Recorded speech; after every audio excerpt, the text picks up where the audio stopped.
Olá, muito prazer você que está nos assistindo na abertura da Semana de Consciência da Bayer Brasil. Nós estamos aqui hoje com a Asa Angeri, eu sou a Chayne Aguiar, do Estúdio Mascavo, que já trabalha com a Bayer há um tempão, né? Falando sobre inclusão e diversidade, falando sobre a negritude, falando um pouco sobre a comunicação mais inclusiva dentro da Bayer. Então vocês já conhecem um pouquinho aí da minha voz, um pouquinho do nosso trabalho. E hoje a gente convidou, junto do Baiafro, a Asa para conversar um pouquinho com a gente sobre o que é essa proposta de celebrar a nossa existência, mudar toda a experiência. A Asa é uma professora que fala muito sobre acender o nosso sol.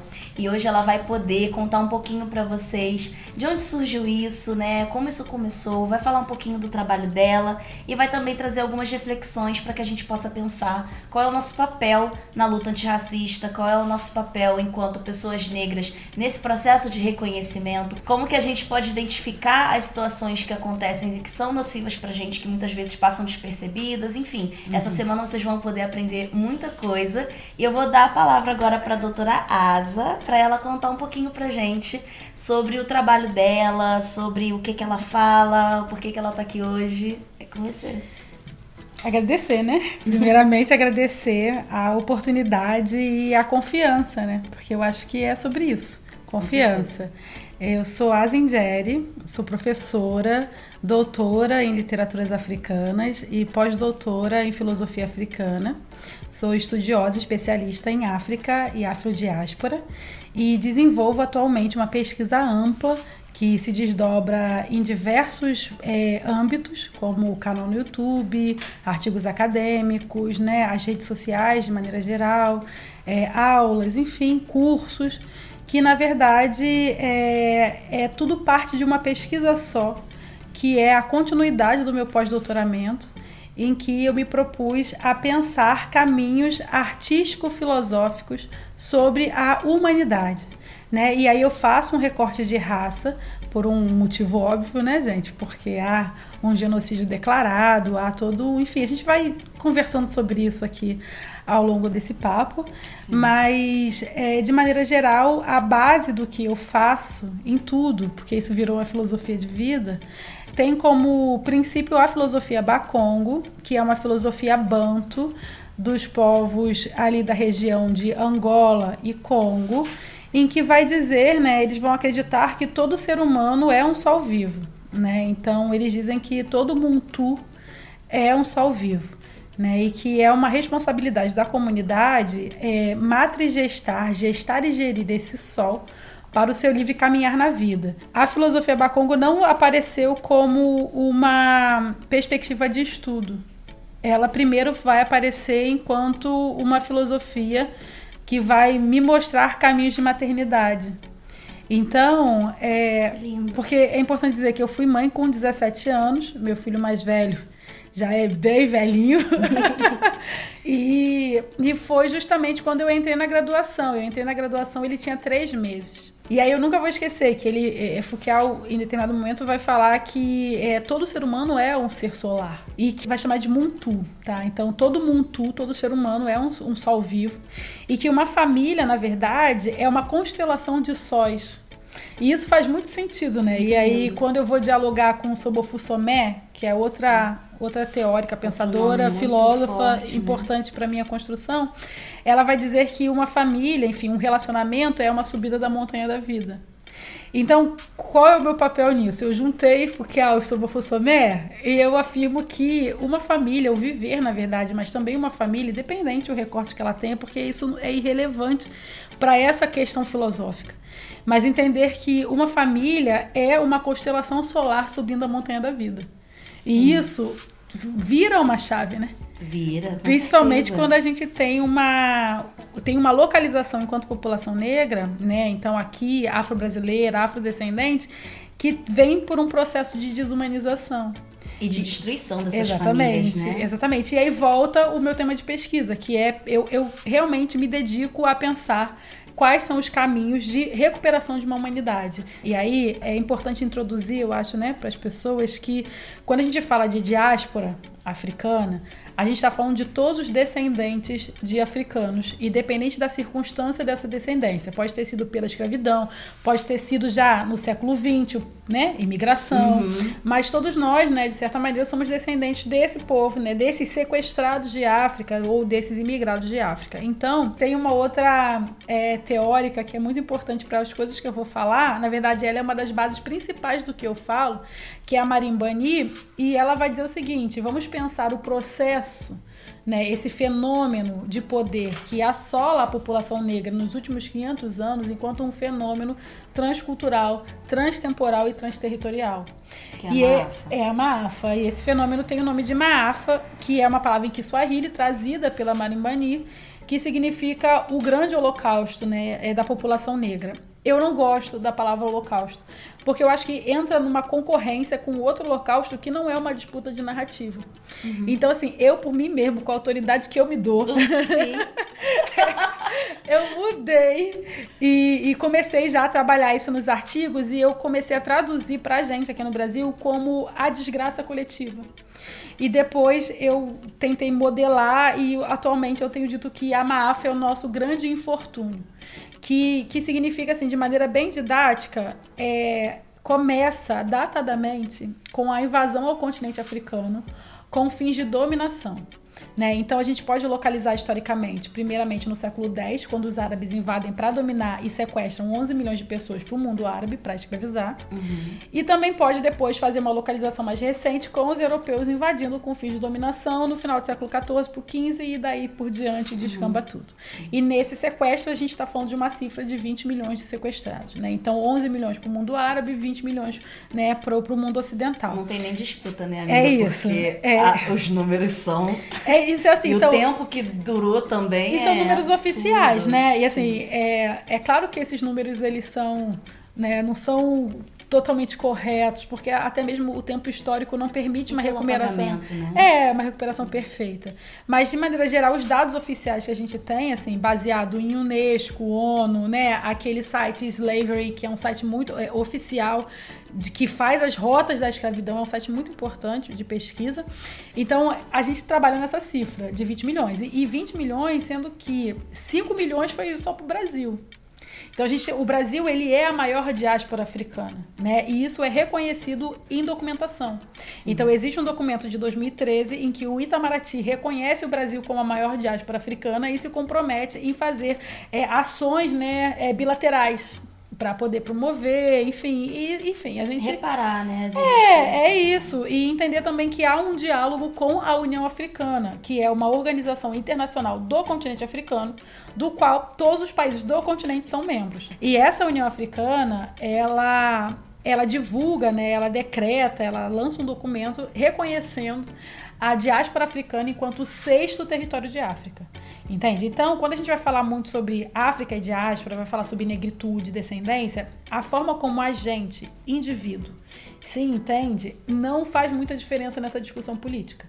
Então, por exemplo, eu posso me entender como afro-brasileira, africana da diáspora, amefricana, afro-pindorama, moreninha, moreno jambo, o que você quiser, não te retira do escopo político de que você faz parte de um povo que te reconhece enquanto pertencente politicamente à diáspora africana. E que bom que esse povo reconhece a gente enquanto pertencente, porque esse pertencimento, essa falta de pertencimento, é que faz justamente com que nós muitas vezes tenhamos diversas inseguranças, diversas dificuldades de ocupar determinadas posições que não são colocadas pra gente, em que as pessoas não conseguem visualizar a gente ali, que às vezes nós mesmos não conseguimos nos visualizar ali. Enfim, essa falta de pertencimento impede, por exemplo, que a gente conte a nossa história referenciando os nossos antepassados, referenciando a nossa humanidade, né? Os ditos populares que deixaram pra gente, a gente conseguir reconhecer que aquele dito popular da nossa família vem parte de um legado ancestral, né? Um dito popular que está associado a provérbios que a gente trouxe de algum país, porque a gente nem sabe qual foi esse país. E aí então, volta ao processo da Maafa, né? E aí, para terminar a explicação da Maafa, então a Maafa, ela começa, né, factualmente nesse fenômeno. Mas é um fenômeno de poder. E como eu falei, é transcultural, transterritorial e transtemporal. Sim. Então, assim, de maneira bem didática, vai ser invasão ao continente africano para dominação, sequestro, volta na árvore do esquecimento, embarque, travessia, desembarque, leilão, escravidão, pós-escravidão, favelização, guetificação e, atualmente, o genocídio do povo negro declarado com os seus múltiplos tentáculos. Isso é MAFA. Nós, a diáspora, tá? E aí não é a diáspora, as diásporas. Porque as diásporas africanas da América, né? Afro-colombiano, afro-chileno, afro-cubano, afro-brasileiro, afro-argentino, o afro que a América pode, né? É isso. Esse surgimento dessa diáspora, ele acontece exclusivamente no fenômeno da MAFA. O que significa dizer que, primeiro, a MAFA é irreversível.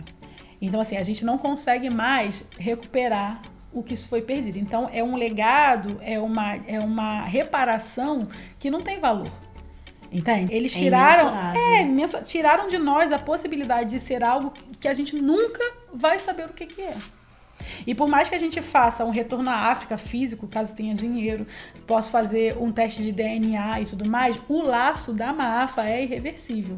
E a MAFA é a desumanização. Então significa dizer, e assim, quem fala isso sou eu mesma, assim, que significa dizer que a diáspora só vive a MAFA.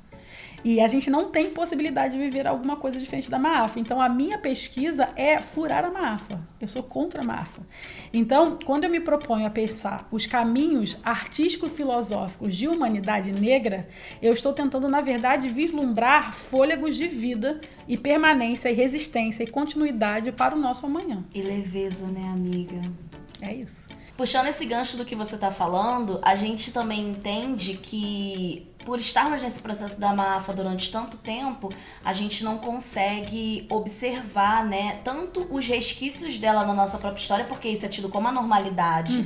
Então a gente não consegue identificar diversas violências que a gente passa ao longo da vida como uma coisa que faz parte da estrutura racista, não consegue identificar símbolos, significados dentro do nosso contexto familiar, do nosso contexto de convívio com outras pessoas pretas, traços culturais que podem estar relacionados aos nossos antepassados. Faz parte do processo de assimilação. Exatamente, faz parte de todo um processo que, por vezes, outros povos com muita facilidade conseguem declarar: meu bisavô era de tal país. Que país? É isso. Qual país a gente consegue e quando se trata de África, a gente nem pode falar de país, porque o surgimento das nações africanas são da década de 60. E já são uma violência, né? Porque enquanto você antes tinha vários povos ali convivendo em territórios que eram completamente diferentes do que o europeu, enfim, o Ocidente vai trazer como delimitação. E é recente, né?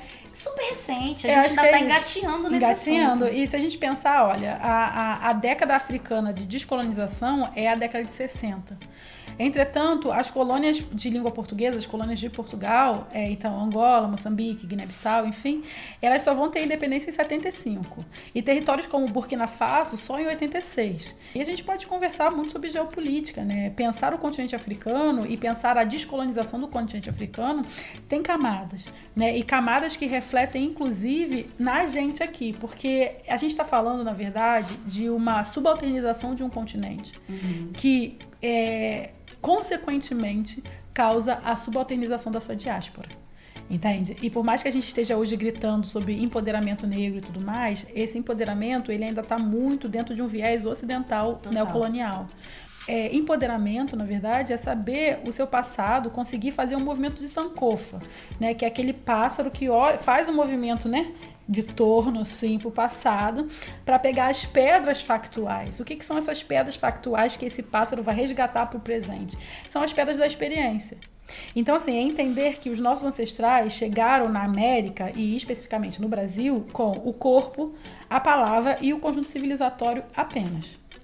E foi com o corpo, a palavra e esse conjunto civilizatório que nós estamos aqui, lindos, plenos, potentes, cheios de valores civilizatórios plenos e construtores, fortes, inclusive de brasilidade. Total. Né? Eu vi há pouco tempo o Simas, né, Antônio Simas, e ele é uma referência para pensar brasilidade e tudo mais. E ele falava uma fala muito bonita. E eu fiquei pensando assim, os exemplos que ele ia dando de brasilidade são exemplos negros. Exato. São exemplos fundadores da nação brasileira, tem ali o tripé, né? E aí, para terminar essa questão de pensar o nosso lugar e pensar a nossa localização, porque eu acho que é sobre isso, eu sempre trago o mesmo exemplo. Vamos pensar no descobrimento da América. E aí você aprende primeiramente que a América foi descoberta. Então é uma narrativa que parte de quem chegou na proa do navio com o chicote na mão. Entretanto, esse descobrimento ele tem outros três olhares, é um triângulo com três vértices. Então você tem ali realmente a narrativa do desbravador, do descobridor, mas esse descobridor está localizado na proa desse navio com esse chicote na mão. E aí a gente tem uma outra perspectiva daqueles que chegaram no tumbeiro acorrentado, nesse mesmo navio, mais acorrentado, e aí já é uma outra narrativa. E também tem a narrativa de quem está em terra vendo o tumbeiro chegar. E veja, nesse triângulo, só um que se acha descobridor. Então, para terminar, eu queria trazer a Chimamanda Ngozi, que tem um TEDx maravilhoso, recomendo que vocês assistam, que se chama O Perigo da História Única. Ela é uma escritora nigeriana e ela vai justamente questionar essas narrativas históricas que só contam a narrativa por quem está com o chicote na mão. É entender que a Maafa ela é irreversível, mas a gente precisa encontrar as estratégias de sobrevivência dentro dessa Maafa. E essas estratégias já existem. Porque estamos falando de um povo que veio na subalternização. E a gente está falando de um povo que se está vivo até hoje é porque tem estratégia, né? Tem tecnologia. Claro. E aí é justamente qual é a agenda do olhar que você vai lançar sobre isso. Quem é o centro dessa agenda? Qual é o movimento dessa agência? Que é justamente esse exemplo do descobrimento da América. A gente está vendo ali 3 agências. E é fazer esse exercício. E quando se trata de negritude, e até mesmo quando se trata de você, no seu indivíduo, fora essas discussões, é importante que você tenha uma agenda que te coloque ali no centro, né? Sim. Isso é importante. Com certeza. Isso é o desafio que a Mascavo traz para si própria e que leva para os seus clientes também o tempo inteiro.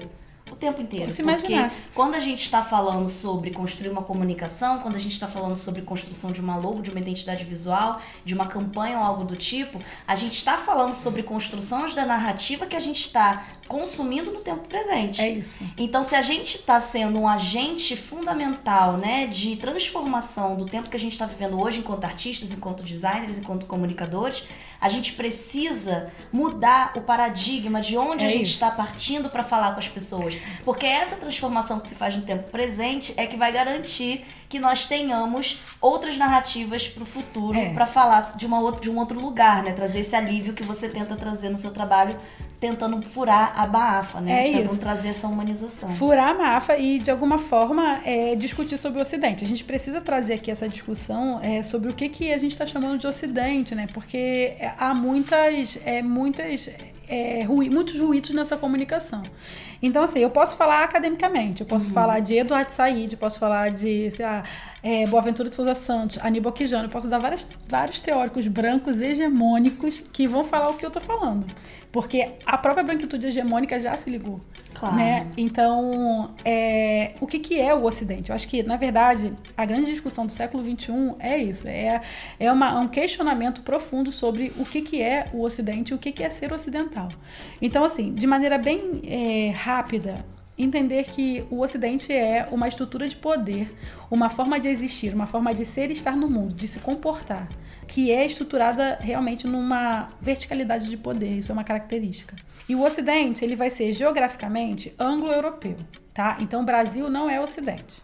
O Brasil é uma cópia mal diagramada do Ocidente. Porque o Brasil, ele performa a América Latina. Mas é muito sério. Tá rindo, mas é sério. Mas assim, porque o Brasil, vamos estudar e entender isso. Assim, o Brasil, ele está dentro de uma categoria criada pelo Ocidente, chamado América Latina. Nós performamos a América Latina. Se a gente, enquanto brasileiro, entende ou não entende isso, é outra questão. Essa construção de Brasil, de brasilidade, ela vai, de alguma forma, modelar as nossas mentes para uma performance identitária pré-determinada também por esse escopo de latinidade. Sim. E aí, por exemplo, aquele filme Bacurau, não há dúvidas que aquelas 2 personagens são brancos. Entende? Dentro do nosso escopo de locus cultural, o nosso lugar de cultura, a nossa cultura partilhada por todos os membros dessa sociedade chamada Brasil, não há dúvidas de que aqueles 2 personagens do filme Bacurau, que provavelmente são de Santa Catarina, né, pessoas brancas, descendentes de holandeses, alemães e tudo mais, não há dúvida que eles são brancos. Entretanto, e aí é o pulo do gato, o fato de ter nascido no território que não é o território anglo-europeu já te coloca abaixo na escala de humanidade ocidental. Com certeza. Então, independente se seu pai é nascido na Alemanha, ou nascido na Itália, ou nascido na Espanha, o fato de você ter nascido nesse território, nesse chão, já te coloca... Eu criei uma escala no pós-doutorado que se chama Escala Ocidental de Humanidade, em que eu vou medindo o quanto nós estamos em humanidade para o Ocidente. Então, assim, o topo da escala da humanidade ocidental é o Senhor do Ocidente, que é uma categoria do Aníbal Quijano, e que eu vou exemplificar com o filme O Lobo de Wall Street, o personagem do Jordan Belfort, do Leonardo DiCaprio. Então, de maneira arquetípica, o Senhor do Ocidente é aquele personagem do Lobo de Wall Street, né? O personagem de Jordan Belfort, interpretado pelo Leonardo DiCaprio. Por que ele é o Senhor do Ocidente? Porque ele é hegemonicamente bonito. Louro de olho azul, gente. Já entrou na escala do belo de humanidade, né? Sim. Ele tem dinheiro, né? Ele é o Lobo de Wall Street, não é mesmo? Ele está dentro do coração geográfico do Ocidente, né? Porque Nova York, né? O centro ali, o Washington também são o coração da máquina ocidental vigente agora na contemporaneidade. Sim. Né? Ele não tem empatia pela sua companheira, ele não tem empatia pelo outro lá, tem uma cena do anão, que ele joga o anão, enfim, assistam o filme, é um filme excelente, do Scorsese, vale muito, muito, muito, muito pena ver. Mas o que me fez assim, entender que ele era realmente um arquétipo do que o Quijano chama de Senhor do Ocidente é o fato... 2 coisas. Primeiro, ele fuma crack na rua e nada acontece. E depois ele quebra a bolha americana e ao invés dele ser preso, ele ganha um emprego. Né? Que é privilégio maior que esse. Então, essa obra, ela vai se tornar, para mim, um arquétipo, um modelo, porque, como eu falei, o meu pós-doutoramento é pensar caminhos artístico-filosóficos. Sim. Então, ali, o cinema ele vai aparecer como essa via de arte. O que eu quero dizer, para terminar, é que existe uma escala de humanidade ocidental que tem como modelo de partida, retorno, né, e modelo hegemônico o Senhor do Ocidente. E todas as pessoas que estão dentro do Ocidente hegemônico ou as suas fronteiras fluidas, e aí entra o Brasil, porque como eu falei, o Brasil não é Ocidente hegemônico, mas o Brasil performa a categoria da América Latina, o Brasil é envolvido pelo poder do capital ocidental, né, o capitalismo, né, não vou nem discutir isso aqui, e também o Brasil, ele vai ter uma construção que tem como modelo o padrão eurocêntrico. Então o Brasil ele encampa essa identidade ocidental, ele quer essa identidade ocidental para si, né? A indústria cultural brasileira corrobora isso. O tempo todo. Exatamente. E aí o que acontece? Dentro dessa escala, a gente vai entender que para o Ocidente você será mais ou menos humano o quanto você dinamicamente se aproxima ou se afasta do Jordan Belfort, Senhor do Ocidente. Isso para todos. E não só todos, vou citar Krenak, Ailton Krenak, isso é para tudo. E aí eu vou dar 2 exemplos assim que sempre elucidam. O primeiro exemplo, no âmbito amplo, se perguntar por que todos os filmes de alienígena, o alienígena só vem roubar, matar, destruir e dominar. Né? Por quê? Isso é muito estranho, né? Ele só para no Ocidente. O alienígena as naves só param nos Estados Unidos ou Europa. E a gente não tem um alienígena que venha fazer uma troca de saberes, uma troca de tecnologia, uma troca de qualquer coisa. Porque esse alienígena, na verdade, ele é um espelho do modus operandi do Ocidente se comportar. Porque, na verdade, o que o Ocidente tem mais medo que façam com ele é o que ele faz com os outros. Então, quem é que faria com o Ocidente o que ele faz com os outros? Só o alienígena. Só alguém que tá vindo de fora, só porque ele mesmo... Então, esse é o primeiro exemplo. E o segundo exemplo, no âmbito nacional, aqui pra gente, pra elucidar, é pensar o exemplo do mendigo gato. O que é o mendigo gato, se não o Jordan Belfort na mendicância? E aí, rapidamente, o aparato branco, né, a branquitude se movimenta, retira ele dessa condição de mendicância, dá banho de loja, conserta os dentes, faz tratamento anti-crack, dá máquina da compacta print, leva na televisão e chama de gato. E o perigoso é esse. O perigo dessa construção é quando você pega esse personagem, leva na televisão, num programa dominical, em que a massa da audiência é a outra idade. né? Quem assiste esses programas dominicais e tal, é a outra idade, não é a hegemonia. E aí você leva essa personagem num programa para a outra idade e estabelece com a outra idade um pacto de solidariedade com o mendigo gato. Entretanto, no Brasil, os mendigos estão mais para não gato do que para gato, se a gente pensar assim. Então veja o quanto é profundo e semiótico essa construção. E aí depois a gente não entende por que a gente tem solidariedade com algumas causas e solidariedade com outras causas, né? Porque faz parte dessa escolha de performance identitária, de nação, que o Brasil escolheu para si. É verdade. Profundo, né? Muito profundo. Isso é mó papão. Isso é mó papão. E aí eu queria te perguntar, porque nessa pesquisa toda, né, que você citou vários autores, enfim, vários filósofos e tudo mais. Durante essa pesquisa toda, com certeza você foi se deparando com essas coisas e vinha um pequeno gatilho, né?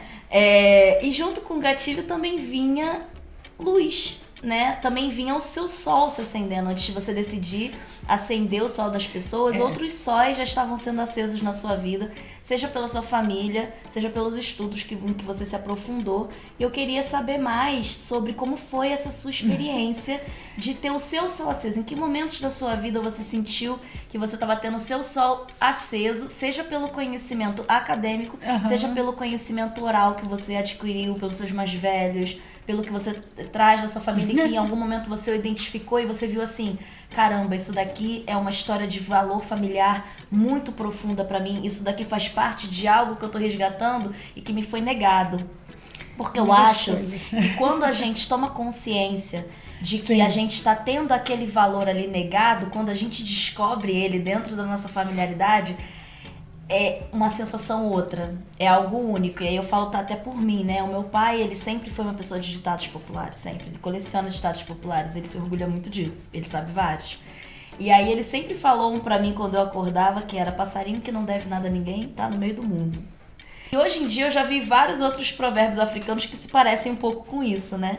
E quando eu consegui identificar isso, quando eu tomei contato com essa cultura, com outros provérbios africanos, com a forma como os ensinamentos são passados em várias culturas africanas, né, que são muitos ensinamentos orais e tudo mais, isso não significa que eles não tinham escrito, isso é uma mentira. É mentira. Isso é mentira. É muito mentira. Mas também significa que a oralidade, a circularidade, a ancestralidade, né, o respeito aos mais velhos e o aprendizado com a experiência dos mais velhos é algo extremamente valorizado em várias culturas africanas. E quanto mais eu tive contato com isso, mais eu consegui entender coisas que eu carregava na minha linhagem, coisas que eu carregava na minha família, consegui encontrar um lugar de pertencimento, ainda que eu não saiba de qual país eu vim, de qual país africano, de qual civilização africana eu vim e tudo mais, de onde eu descendo, ainda assim a África fez um lugarzinho dentro do meu peito. E eu queria saber um pouco mais da sua experiência com esse acendimento de sol. Vem por muitas vias, meu Deus, nem sei assim exatamente por onde começar, mas assim, eu pesquiso África há 17 anos, né? Então é uma vida. E acho que foram várias descobertas de um lugar de África na minha existência contínua, assim, não foi um dia eu despertei, não, mas cada vez, cada estudo, cada descoberta, cada entendimento tinha um reflexo nas construções, né, ao meu redor, assim. E isso também diz muito respeito ao processo de ocidentalização, inclusive, né? Que a gente acaba entrando muito no mundo acadêmico, no mundo ocidental, e vai se afastando das suas raízes familiares e tudo mais. Graças a Deus, isso não aconteceu comigo, mas poderia ter acontecido. Sim, porque faz parte desse processo. O candomblé também me deu muita base, me dá ainda muita base, e tem algumas coisas assim relacionadas à ancestralidade. E aí eu quero falar, na verdade, de duas. A primeira é que eu dou uma formação, África e Diáspora, uma formação que inclusive eu dei esse ano inteiro. É isso, amiga! Vambora! É a luta. Novembro é o último mês desse ano de formação, mas que é um curso, uma formação que é para acender o sol mesmo. E assim, quando eu fui dar a primeira vez online, eu tenho essa formação desde 2017, mas a pandemia me fez entender que o online era possível, que eu não entendia até então. Então, a primeira vez que eu trouxe essa formação pro online, eu botei minha família toda pra assistir. Sim. Porque eu achava que, tipo, antes não podia ir, tudo bem, deslocamento, né? Mas agora que é hora, vai todo mundo assistir, porque certeza. agora não tem desculpa. E aí foi muito incrível, foi a primeira formação, a primeira vez que eu dei online esse curso, tinham mais de 100 pessoas na sala, tinham as minhas tias, senhoras mesmo de 60, 70 anos. E aí eu fiz o percurso histórico porque o primeiro dia eu chamo de o que a escola tinha que ter te ensinado, mas não te ensinou. E eu faço em 3 horas um percurso histórico de 60 mil anos. Só isso.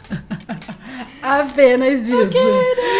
E aí é uma localização mesmo, fazer localização. E aí eu me lembro que quando acabou esse primeiro dia, a minha tia, que inclusive é minha madrinha, me ligou chorando e falou assim: Asa, a gente vivia no quilombo.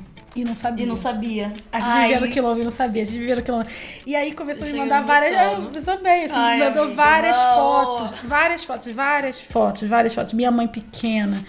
E assim, e tudo fazia sentido, porque o que acontece? Ela ficou me ouvindo falar no curso da construção, da arquitetura, de entender a cosmovisão africana e identificou essa experiência na infância dela num terreno no Xerém, que é uma cidade aqui do Rio de Janeiro, que eles falavam que era assentamento. Eu cresci ouvindo que eles moravam no assentamento. Só que quando você vai ver a foto, é um quilombo, assim. Então, essa foi assim, lindo. Foi lindo. E eu só sabia chorar. Isso na nossa vida, é lindo demais. E eu só sabia chorar, E também essa relação, tipo, a minha avó era mãe de santo, né? Isso também se perdeu na família. E o mais lindo nisso é que muita gente fala pra mim que eu tenho uma forma de comportamento na vida que é uma forma muito generosa. Assim, eu tenho uma generosidade em compartilhar conhecimento, porque eu acredito que o conhecimento só se estabelece na partilha. Entretanto, a minha avó se chamava Herculina Generosa. Então, eu acho que isso também tem uma base ancestral. Isso. O nome, né? A nomeação ele é muito forte. O seu nome é a capa do seu ser. Então, de alguma forma, ele deixa ali uma descendência. Então, essa é uma experiência. A outra experiência vem mais pelo lado paterno mesmo. Meu pai foi uma pessoa muito incrível, uma pessoa muito boa pra mim, né? E uma pessoa que me ajudou muito, não só a mim, mas meus irmãos, no percurso da vida. E ele foi funcionário da Bayer. Ai, gente, eu tava esperando esse momento chegar pra vocês conhecerem o pai dela. Amiga, pega aí, amiga. Gente, ela vai poder falar melhor do que eu, mas o que acontece é que a gente não sabia quando a gente convidou a Asa pra vir aqui falar com vocês sobre um pouco sobre a história dela, sobre essa questão da Semana do Sol. E ela me vem com, amiga, o meu pai trabalhou na Bayer por 25 anos. 25 anos. Meu pai entrou na Bayer em 73 e se aposentou pela Bayer. E, enfim, já é falecido, já é ancestral. Mas ele, assim, quando eu nasci em 85, ele já era funcionário da Bayer, ó. Há muito tempo! Muito tempo. E o campo, né, era em Belford Roxo, eu nasci em Belford Roxo. E, gente, eu passei a minha infância indo pros parques. Clube da Bayer de Belford Roxo. O Parque da Bayer, no final do ano, tinha uma festa de Natal, que vinha o Papai Noel de helicóptero. Eu não vou esquecer, a gente ficava no campo lá de Belford Roxo da Bayer, esperando o Papai Noel chegar de helicóptero. E era muito assim, muito emocionante. Muito emocionante. Frequentávamos o Clube da Bayer, tudo isso, assim. Essa primeira, né? A minha primeira infância, ela é muito atravessada pela experiência da Bayer, porque meu pai trabalhou lá 25 anos, né? E depois que ele se aposentou, trabalhou mais um pouco, e aí depois as minhas irmãs, a gente morava em Belford Roxo, e a minha irmã mais velha, Sandra, ela foi a primeira pessoa da família a entrar na faculdade. Nossa. E ela entrou, imagina, na década de 90, foi fazer química na UF. E a gente morava em Belford Roxo. Nossa, então você imagina o trampo que era. Isso, e aí meus pais fizeram o grande sacrifício, porque eu não consigo ver assim como outra forma. Eu acho que é essa subida da montanha de sós vivos, sabe? Uma família é uma subida da montanha de sós vivos. Porque meus pais tinham casa própria, estabilidade e tudo mais, e a gente se mudou para o Rio de Janeiro. Pra morar de aluguel, complicado. Meu pai tava isso fosse possível pra ela. É isso. Meu pai tava às portas de se aposentar. Se aposentou. Trabalhou um pouquinho mais, mas depois se aposentou definitivamente. Mas assim, a qualidade, né, de vida, sair da casa própria, ir pro aluguel, os sacrifícios, né? É um homem que trabalhou 25 anos, tinha que ter a aposentadoria e ficar, né, tranquilão.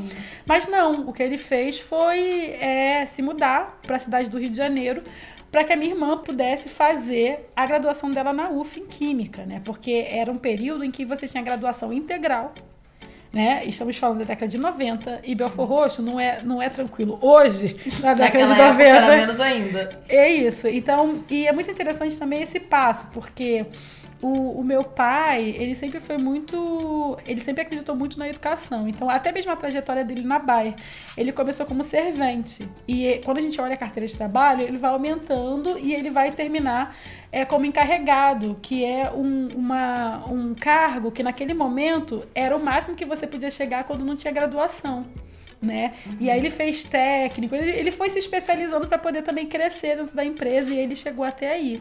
E isso ficou muito marcado na gente, assim, tipo, do estudo na família.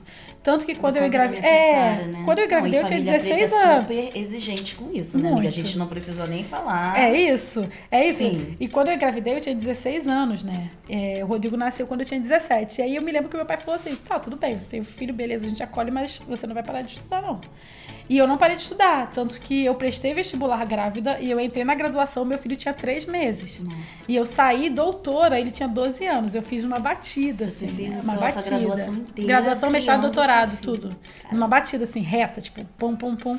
E isso foi muito por conta do meu pai. E quando a gente vai olhar, assim, as experiências, tipo, a minha tia, que foi empregada doméstica e tudo mais, ela foi fazer o ensino médio com a minha irmã. Porque meu pai já tinha condições, já trabalhava na Bayer. Aí ele tinha condições para pagar o ensino médio da minha irmã com o ensino médio da irmã dele. Sim. Entende? Então, assim, é uma história de muita generosidade, entende? E foram muitas portas abertas. E aí hoje, por exemplo, a minha irmã, ela não só foi a primeira graduanda da minha família, mas ela também é a primeira doutora. Entendeu? E eu sou a segunda doutora. Eu sou doutora Bessa, mas eu não sou a primeira. Eu sou, entendeu? E tem a ver com isso. Tem a ver com o fato do meu pai e da minha mãe terem acreditado que valeria a pena eles deixarem uma casa própria, sabe? Construída com o próprio braço. E aí deixarem toda a estabilidade, a tranquilidade, pai de 4 filhos. E aí aventurarem, no momento que meu pai ia se aposentar, ainda por cima, se aventurarem numa nova vida para que a filha mais velha pudesse estudar, entende? Isso então, é muito incrível. É sobre isso, né? Então, quando eu olho até mesmo, não só a história da minha família, materna e paterna, mas quando eu olho a história da população negra em geral, na diáspora, né? E da população brasileira em específico, essas são narrativas muito comuns, muito corriqueiras, porque entender que o processo da MAAFA, ele faz com que a população negra, o que faz com que a gente esteja aqui, hoje, nós dois aqui, e não sejamos nós que estejamos na rua, é uma circunstância. É simplesmente a sorte. Pessoas como meu pai, como seu pai, seu avô, poderia avô, realmente ser. Entendeu? Então, assim, porque é isso, a gente não tem garantia de vida no Brasil. No Brasil não, no Ocidente, a gente só tem garantia de morte.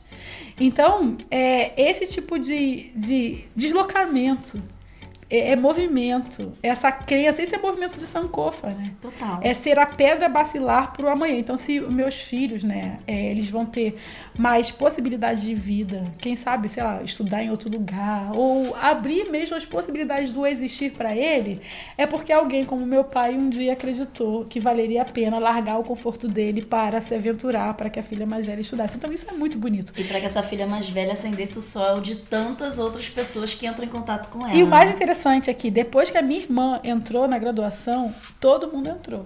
Eu tenho um conhecido de muitos anos, é marido de uma grande amiga minha e também CEO, um homem negro. E eu conheci ele há muitos anos, tipo meus 17, 18 anos, enfim. E ele sempre usou o quê? Cabelo raspado, aquela coisa assim, né? E ano passado eu estive na casa deles, porque eu sou muito amiga dessa menina ainda, e ele continua CEO de banco, né? Parada bem alto nível, e ele tava de black. Olha! E pra mim foi uma coisa muito assim, porque... E eu entendi que a discussão chegou ali pra ele. Não sei em que via, não sei no mundo corporativo que ele vive, é muito distante do meu, assim, mas de alguma forma chegou a discussão pra ele, mas que pra mim é muito surpreendente, porque o mundo corporativo não permite isso. O mundo corporativo, ele tem um padrão ocidental de performance semiótica que é muito bem estabelecido, inclusive pela indústria cultural. Sobre como você deve se portar, se comportar, se vestir, né? Entendi. A Bayer tem quebrado, né, muito com isso. Ano passado a gente fez uma campanha para ele sobre a reformulação do dress code, né? Sobre você trazer mais possibilidades de você se expressar, né? Da sua maneira, enfim, da Bayer querer conhecer mais você a partir de quem você realmente é, de como você gosta de se expressar. Então, as políticas de dress code ano passado da Bayer mudaram. A Mascavo fez parte também desse processo. Ai, que foi bom. muito legal.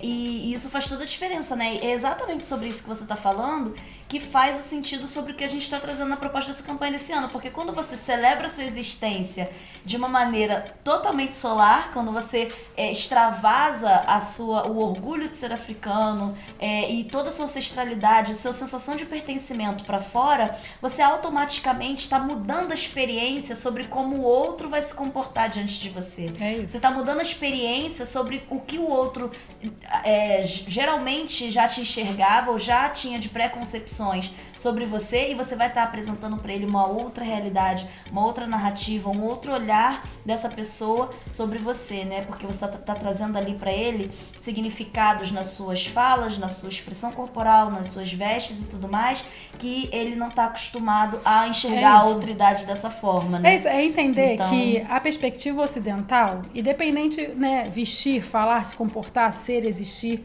é uma possibilidade dentro de um pluriverso de possibilidades, né? E eu sempre uso esse exemplo, por quê? Porque o universo já foi percebido cientificamente que ele é multiverso. Então, se até o universo é multiverso, nós, seres que somos reflexo e reflexão da inteligência cósmica do universo, nós também somos seres pluriversais. Então, é mais, inclusive, do que diversidade, porque a perspectiva da pluriversalidade, ela não é dominadora. Então, eu não vou chegar aqui para vocês e vou dizer que agora todo mundo tem que ser afrocêntrico, porque não. A entender que a perspectiva afrocêntrica é uma possibilidade dentro de um pluriverso de possibilidades e perspectivas, né? E que nós, todos nós, sem exceção, né? Nós somos seres dotados de inteligência, né? E o que a gente precisa fazer é o quê? É muscularizar a nossa inteligência, né? A nossa inteligência nos últimos tempos tem andado muito flácida, porque a gente quer muito respostas prontas. Prontas, a gente quer respostas prontas, a gente consome as informações como a gente está consumindo outras coisas que a gente compra, né? A gente está transformando o nosso conhecimento em consumo o tempo todo, e, enfim.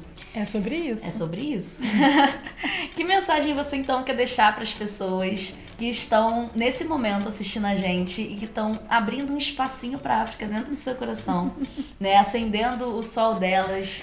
Que mensagem você gostaria de deixar para a gente encerrar essa conversa? Agradecer, né? Acho que, mais uma vez, isso tem a ver com a confiança e é com muito respeito e gratidão que eu, né, vibro esse encontro. E eu vou terminar com o que eu sempre falo para todas as pessoas, independente de quem seja, que cruza o meu caminho porque quer ter o sol acendido também pelo meu conhecimento, que é entender que a humanidade ela é inegociável e não existe, porém, exceção e nem mais, né? Não é negociável a nossa humanidade. Então, o que eu sempre desejo é que você que esteja me ouvindo agora, que você se entenda enquanto um ser solar e que a sua humanidade ela realmente não seja negociada sob hipótese alguma. E de resto, é só me seguir nas redes, vamos trocar uma ideia, tem YouTube, tem tudo isso. Sigam a Mascavo em todas as redes sociais e acompanhem a Semana de Consciência Negra, que tá linda. A gente também vai ter live da Elo amanhã no Instagram da Bayer, a gente vai ter um pocket show da Nara Couto e algumas outras atrações que a gente espera você lá. Muito obrigada, Asa. Eu que agradeço. Por você ter vindo, por você ter aceitado esse convite maravilhoso. A gente já se conhecia antes, porque a Mascavo fez a identidade da Asa também. Fez. Né? Então, a gente já trocou figurinha antes desse momento, mas eu acho que foi uma troca muito incrível. Gostei muito de você ter vindo aqui, da gente ter conversado um pouquinho com as pessoas, e vocês podem deixar mensagens para a Asa no Instagram dela, aqui no YouTube da Bayer Brasil, e se vocês tiverem qualquer dúvida, vocês podem procurar pela gente, que a gente está aí aberto a conversar. Um abraço a todos. Tchau.